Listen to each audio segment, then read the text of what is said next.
man, you know who it is. And this is another video about Gennady Golovkin. Alright? And yeah, there are those videos out there where I went through a live session to go over the resume of Gennady Golovkin. But now, I'm going on what he's currently trying to do right now. Okay? There's this thing here about what Golovkin said in an interview with Sports Illustrated, man. And Golovkin's talking about still trying to fight Kamil Szeremeta instead of the fight with Canelo Alvarez that is slated for September at the AT&T Stadium in Dallas. Okay? Now,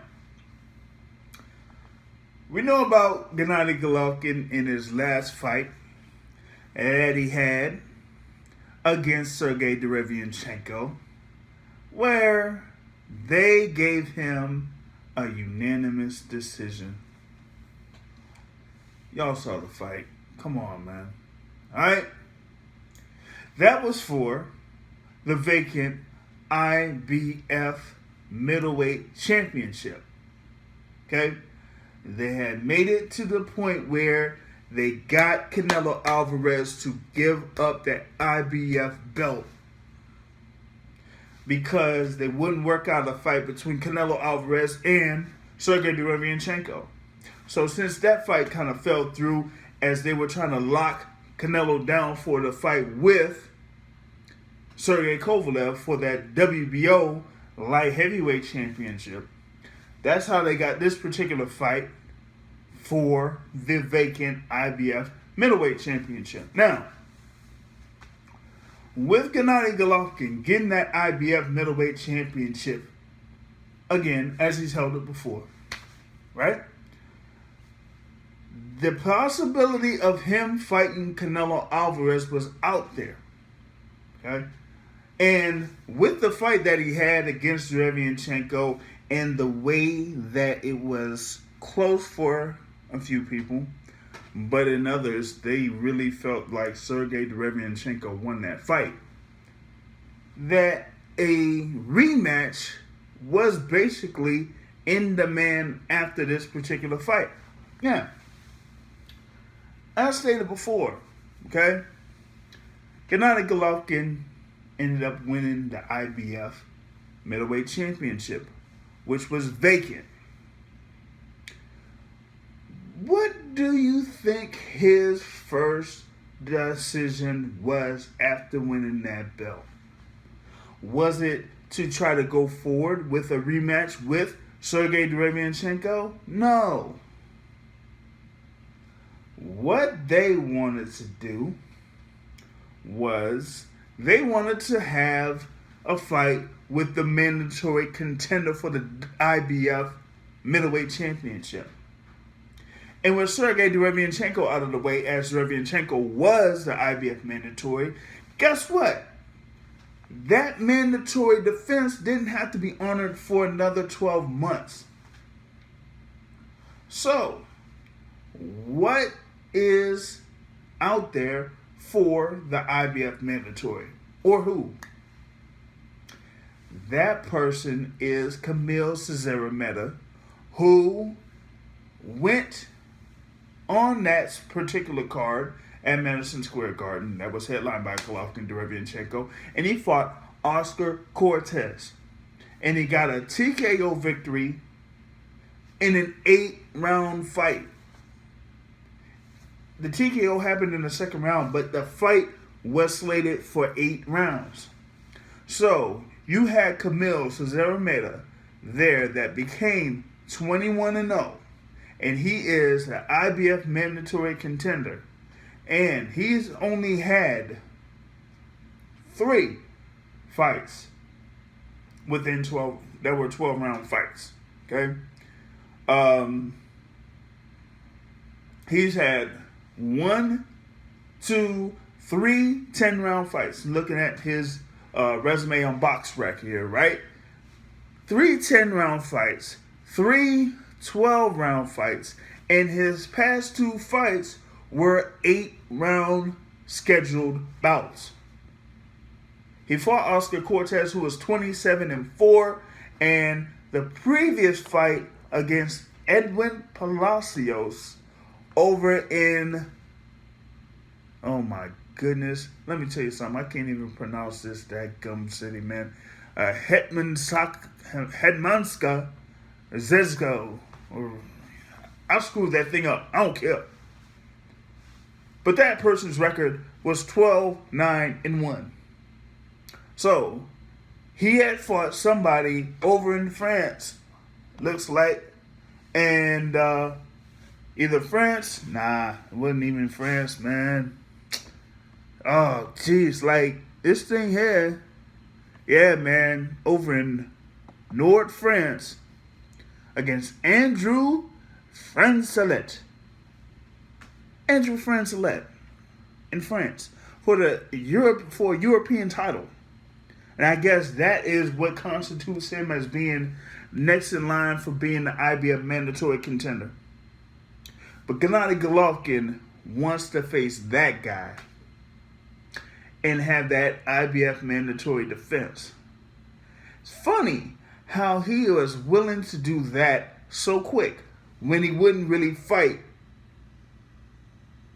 Sergey Derevyanchenko initially when Derevyanchenko was the IBF mandatory. Remember, years ago, he was the IBF mandatory when Gennady Golovkin held the IBF middleweight championship, and he was slated to have a rematch with Canelo Alvarez. But we know the whole thing with Canelo Alvarez and why that fight didn't happen around that Cinco de Mayo weekend over in Las Vegas. So what did Gennady Golovkin do? He still had a fight at that particular date. Who did he fight? Did he fight Sergey Derevyanchenko? No.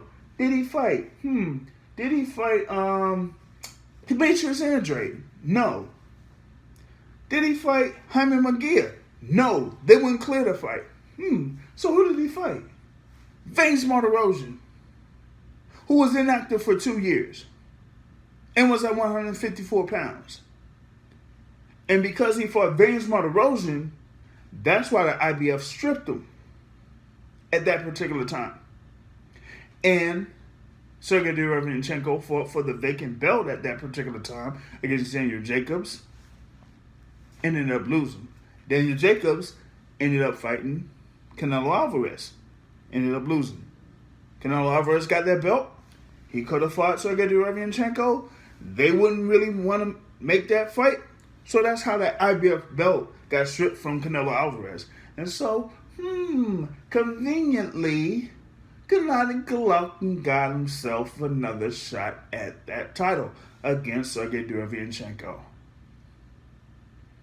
And he was able to get through that particular fight with a decision. And now, with him being slated to fight Canelo Alvarez one more time to see if he could actually get the win, a clear win. He doesn't want to fight Canelo Alvarez.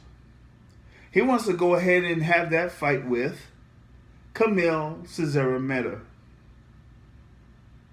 A guy, like I said, has not had that many 12-round bouts. A guy, like I said, has only had 3 10-round bouts. A guy, like I said, who's fought who?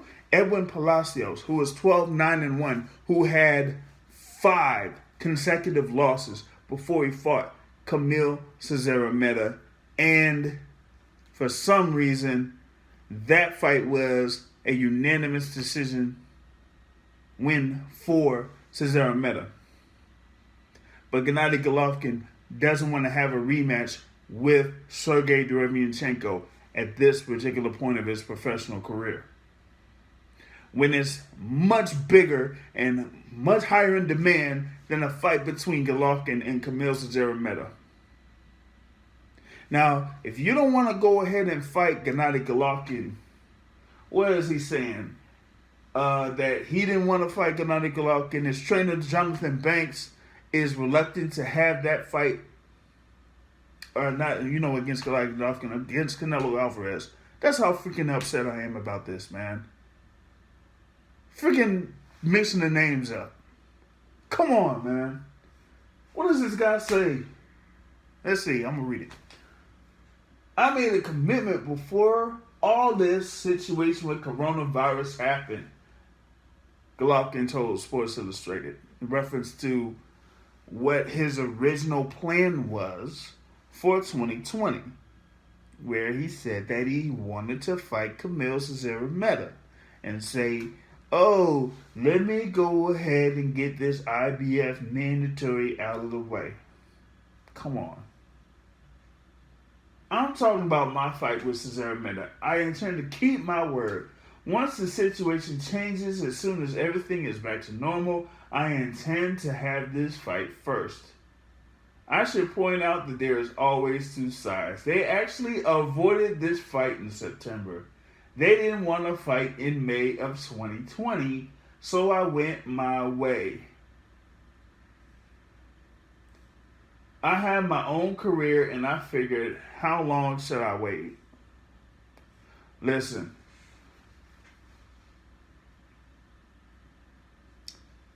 Canelo Alvarez is the highest grossing fighter in the sport. He could fight anybody he wants, whenever he wants. Basically, that's how it is. You had the whole thing with what DAZN's trying to say as far as like getting an added incentive for him to fight Gennady Golovkin, but Canelo Alvarez does not like Gennady Golovkin. The only reason why he would go ahead with that particular fight that would happen at AT&T Stadium in September is because he would get $40 million for that particular fight. But other than that, he really wouldn't want to even waste time with Gennady Golovkin anymore. But Gennady Golovkin is content with fighting the likes of Kamil Szeremeta because he a good boy. Just like Steve Rose, he's a good boy. But when it comes to having a potential rematch with Sergey Derevyanchenko, no. When it comes to having a potential fight against another world champion in Demetrius Andrade, no. When it comes to having a fight against Jermall Charlo, no. But Kamil Szeremeta, 21-0. How many fights has he had? How many KOs does he have? 5? Ooh, he a good boy. He good boy. We take advantage. He good boy. But he knows that if he fights if Gennady Golovkin fights Canelo Alvarez at this particular point of his professional career, he would get stopped. That's right, I said it. He would get stopped. And so, with that being said, Golovkin goes ahead and fights Kamil Szeremeta. That just shows you what Gennady Golovkin has been over his professional career. And I've said it before, and I'll say it again. I don't care if I'm biased against Gennady Golovkin. Listen, people that cover the sport are also fans of the sport. And they also have people that they don't like too. And me, I said it many times over, I don't like Gennady Golovkin. Take it for what it is. And Gennady Golovkin, like I say, and I always say, is overrated.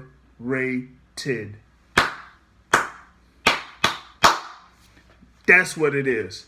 With that, I'm out.